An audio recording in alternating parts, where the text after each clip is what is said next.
Beautiful female. Thanks, guys. Welcome everybody to the New Fly Fisher. I'm your host, Colin McKeown. In today's show, we're going out on Kesagami Lake fly fishing for huge northern pike. This is a place I've always dreamed to go. It's legendary for big pike. I'm here with Robert. He's going to take me out. We're going to be talking about tackle, techniques, and how you can catch big northern pike on a fly rod. Stay with us. It's going to be a great show.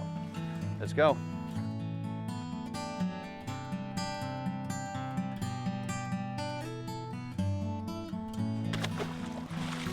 Let him go back to live another day. And away he goes. Great fish. Wow.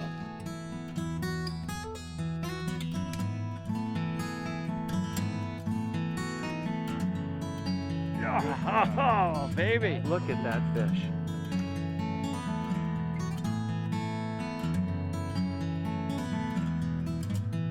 Stop, wiggle, on the way down.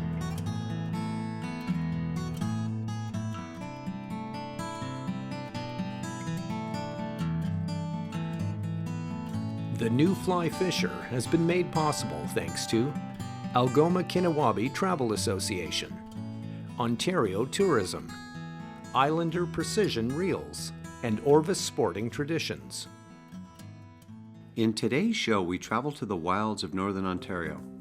Kesagami Wilderness Lodge is located to the northwest of the small town of Cochrane. I drove to Cochrane and stayed overnight at the Swan Castle Inn. In the morning, we went to the air base for a relatively quick floatplane flight to Kesagami. Today, my guide is Stuart Lorryman. He's a passionate angler and relatively new fly fisher. Stuart understands how great this fishery is for all anglers, but particularly fly fishers, because it's mostly shallow water focused.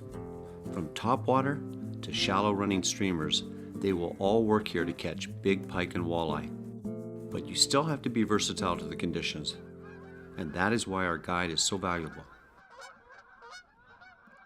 It didn't take long before I hooked my first pike.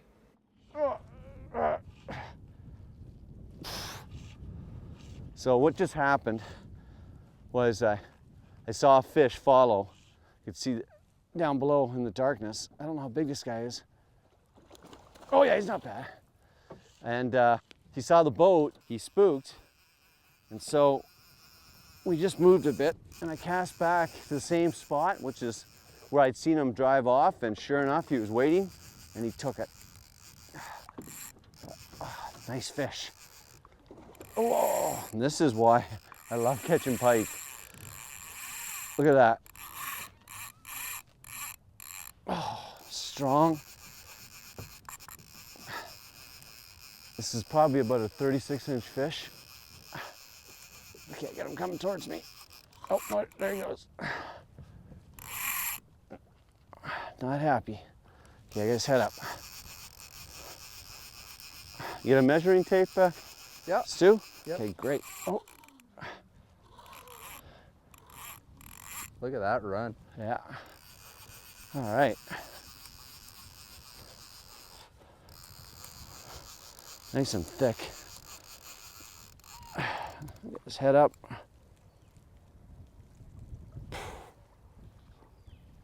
He's ready for another jump here. Can't get him on here. Excellent. Okay. So there's gonna be a lesson learned there. A lot of times when you have the fish follow, and even if they see the boat and you see them go off, don't give up on them. Make another cast out and strip it back. And I actually just gave it a couple quick pulses, and he hit on the second little twitch I gave the fly. That's the nice thing about these tube flies I'm using. Is down about 1.5 feet, and it's perfect for this type of fishing because I can really put a lot of action on the fly. Good stuff. Get that out. 32. 32. It looks like, oh, nice thick heavy specimen. A nice scratch on the back there, probably post spawn markings, eh? Yeah. We've actually had a lot of big fish with some big scars on them this year. Okay, let's see if we can get a 40-incher now. Oop, Let's try it. got a little bonus in my arm. Has he got any size to him, do you think? I haven't seen him yet, but he's going for my stick. There he goes. Oh, look at that strength. I guess you won't be changing your fly. Nope, I don't think so. So what are you doing to fight that fish? Do you try reversing it so you put on the opposite direction from where the fish is going so it puts more pull on them? Yeah. I'm just trying to keep it from, we get a lot of fish that try to dive under the boat, to use the boat as like a pivot point to try to kick the hook out. But he doesn't seem like he wants to come anywhere near the boat right now. Okay, well I'm just going to move over here. Get ready to help Stu. Well, we're floating now.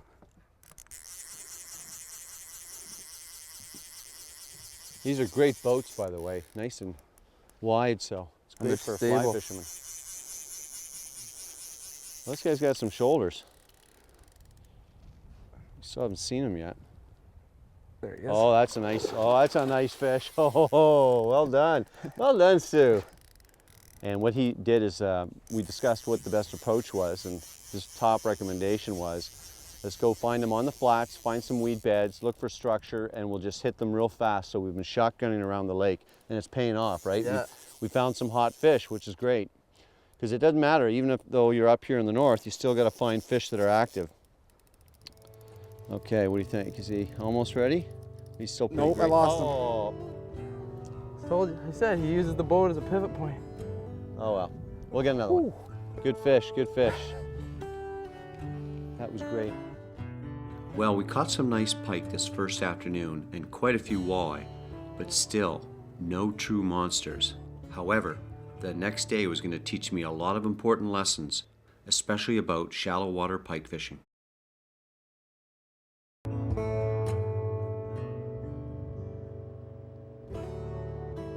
Oh, there he is. It's a big fish too. Oh. Gotta get him on the... So Stuart and I have been fishing this weed bed you can see all around us, and we haven't been seeing anything. Ooh. Get reverse on him. And he took my tube fly that I've been using. It's about 6 to 7 inches long. Oh, look at this thing. And I said he missed it the first time. Pike have got a small window in front of their faces where they can't see. It's the way their eyes are designed. They're not stereoscope. Okay, I'll bring him in. Reverse him. Now I've got 30-pound wire on this with a 50-pound short leader. And I'm using actually, believe it or not, a type 3 full sink line, which it's only 3 feet deep here. But I'm just trying to get that fly down in the water column, and I'm retrieving fairly quickly. Okay, come towards you a bit. Oh, look at that. All muscle. Beautiful. Oh, look at that. Look at that. Magnificent. What a predator. Nice fish. Yeah, this guy's already ready to go. I can tell by the way he's moving, but I'll just get him out here a bit. Okay. Oh. There he goes. Wow. Whew. Let's get another one. What I really like about Kesagami Lake is that it's shallow. The deepest spot is approximately 12 feet, with the average depth being about approximately 8 feet. The northern pike are quite comfortable with coming into very shallow water to hunt prey. The stained water provides them with limited protection, and any weed cover is also used. This is perfect for fly fishers. Easy casting, and you can often see the fish strike. For sight fishing, this is exciting. When the lake warms up, the northerns will move up into the shallows, into all the weed beds, where the temperature's a little more controlled into their ideal temperature of 68 to 65 degrees. By moving up into these weed beds, there's one. So I was using your that fly you gave me, that little tube fly. Just clobbered it. Not a very big one, but it'll do. Did you get one? I've got a walleye.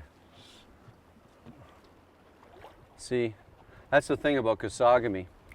It's got so much fish. There's so many fish here, and it's so fertile. But as Stuart was talking about earlier, it's such a shallow lake. It's ideally suited for fly fishers because basically everywhere you go, there's fish. I mean, we go to points, we go to weed beds, we go to all types of things. And in amongst the northern pike, of course, who are coming in to feed on the walleye, are more walleye. That just shows why the northerns up here are so big. They've been eating walleye like that their whole lives. They've been moving up into these weed beds where the walleye are. And then we're fishing those weed beds to catch the northerns eating the walleye. A nice walleye. It's amazing. You know, most places I go, you can't catch walleye. There he goes. You can't catch walleye on a fly, but here, it's so easy. They're everywhere. Well, the warmer the temperature, the bigger the kill zone, because their metabolism will be up. Then, as the water gets colder, that kill zone gets smaller, meaning you have to put the fly, the streamer, or the leech pattern right in front of their face. With our northerns, in the spring, the leech pattern's usually our best pattern because it's a high source of protein with little to no gain. Like, they don't have to go out of their way to go for it. But as the water temperature gets hotter here, their metabolism will increase. They'll start going into the weed beds looking for perch, walleye, and suckers. It's a well-known fact that the kill zone for pike, like any predatory species, will increase and decrease based on water temperature, which in turn influences metabolism. When the water temperature for pike is in the optimum range, they are quite aggressive and will move 6 to 10 feet in pursuit of prey. As anglers, we must keep this in mind when fishing. If the water temperature is cold, we will probably need to be more thorough in our search of a given piece of water. Whoa, whoa. Gotta get this clear. He's going out to sea. Oh boy. So, wow. Oh, he's coming towards the boat. Gotta get him on. So what was happening is I was making short casts and working any structure we could see. We're in about 2.5, 3 feet. I know it's hard to believe. And I just had a walleye take a grab at my fly. Next cast, just a little bit over to the right, and this guy came out and just hammered. Oh, it's a nice looking fish. Look at him. Oh yeah. I'm gonna try and get him in because we're getting into Ready? shallow water. Yep. All right. Okay. Outstanding. This is where, with these cradles, is a bit of a two-man operation. Okay. 40 inches. Yeah, I'm off. So we got our first 40-inch fish, which is great. And what's really great is there's fish, you got a 55 here a couple years ago, and Yep. lots of 45 to 50-inch fish. That's what Kesagami is known for. All right, I'm just gonna pick them up quick here. In fact, you got the glove? I'll give you the honors. You go ahead. If you want to tail them and bring them around, I'm just gonna get the rod out of the way here. I'd say he's pretty much ready to go. Look at this thing. This thing is just this huge killing machine. Look at that. All muscle. Look how thick. He's like that thick across. Beautiful fish. All right, let's let him go. As soon as he's ready. Now, you see a bit of redness in his back? That's from, again, a little bit of stress from his spawning time. That'll go away in time. He's got a cut in the back too, as well as a big lesion on the side. And away he goes. Just melts into the bottom. We're only, what, 1.5 feet here. That's that. Good job, Stu. Nice fish.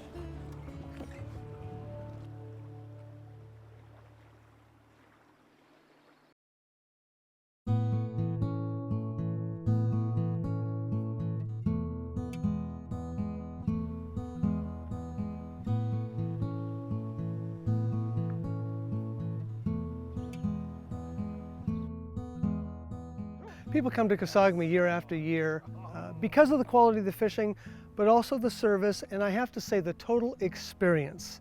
an experience at Kesagami is like no other. You're well taken care of, opportunities for wildlife viewing, just being here amongst the type of people that we attract as well.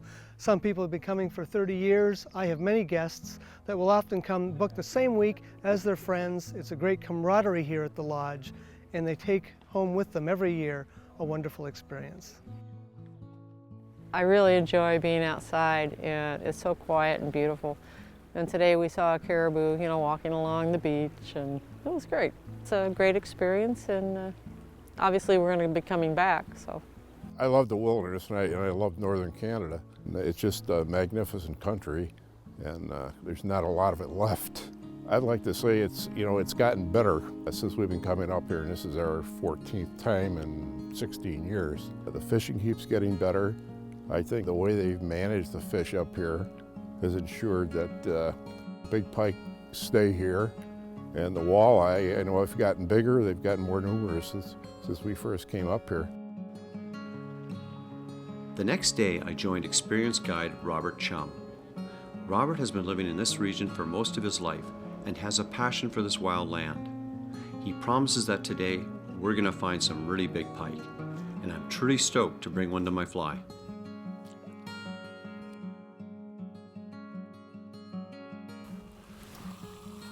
Perfect. We're fly fishing right now, and we're hitting some patches of cabbage and grass, different types of structure. And one of the things is a lot of people think you need to have specialized leaders for pike fishing. The reality is you need simple, real simple. A lot of people think you need a tapered leader just like you do for trout. You don't. If you watch this animation, it'll explain some of the different types of leaders you can use that are very effective for pike and muskie, and will make sure you don't have bite-offs. The leader and tippet system I like to use for big pike is simple. A 6-foot length of stiff and heavy mono in the 30 to 40 pound test range is used to help turn over big flies. To this, I attach an 18 to 24 inch piece of knottable bite wire. The new wire leaders available today are easy to tie with, even in the 30 to 40 pound class. A simple loop-to-loop connection is used between the leader and wire tippet. The system is simple and never seems to fail me when angling for big toothy pike or even muskie. There you go. There you go. That's a nice one. Oh, he's got some power. Oh, yes. Gotta go around. They fight so well. Yeah. Okay, this one's nice and thick. Oh, yeah. Fat fish.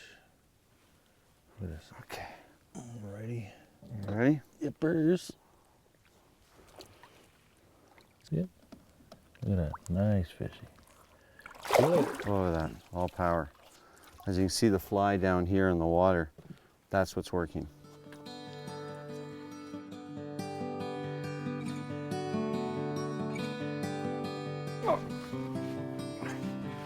Got him? Yeah, I think so. Alright, good.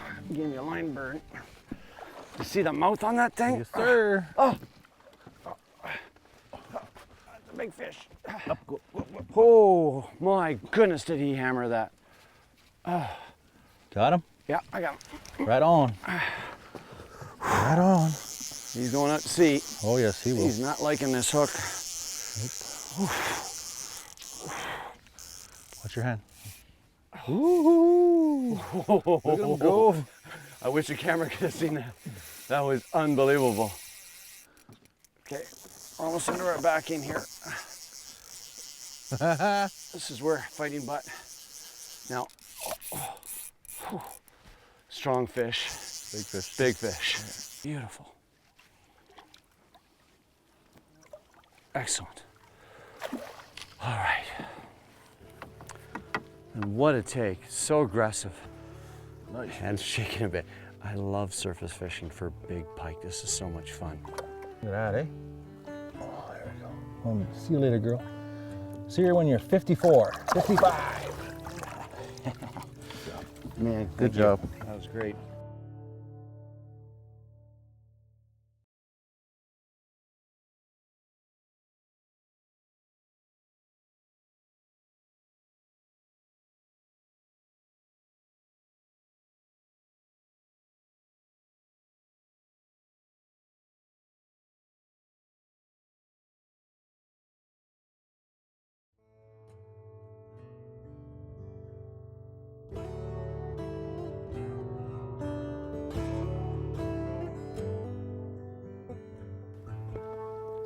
The sun had come out and Robert recommended we try a new weed line. As always, his valued knowledge helped me locate the biggest fish of the trip.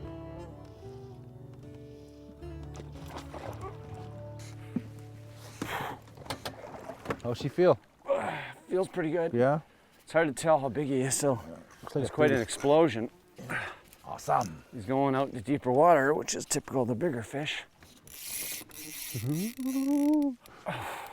So he's just inside the edge of these lily pads. And out here, you got cabbage. Look at that. Look how far out he's gone. Oh. Look at that bulge. What's incredible about the fish here, unlike pike and other places, how thick they are. They obviously eat very well. They've got good genetics. Okay, there he comes. Come on, baby. Come to Robbie. Come to Robbie. Come to Robbie. Oh, yes, baby. Oh, big baby. Look at that hog. Fish. Look at that hog. Look at that. Is that incredible? Look at that. Beautiful 41 female. Look at the girth on that baby. Let's see, what, 20 pounds, 25 pounds? Yeah, it's Okay, bring it 20 right here. to 25. That's precious, that. Look at that, eh? Look at that. Good job. Job well done. 41. Now let's find 45. Yuppers. What a great time I've had here at Kesagami Lodge. If you have not fly fished for northern pike, I strongly recommend you do so. As you have seen, the action is incredible. To learn more about the show or our series, please visit us on the World Wide Web at thenewflyfisher.com. Thanks for watching, and we'll see you soon.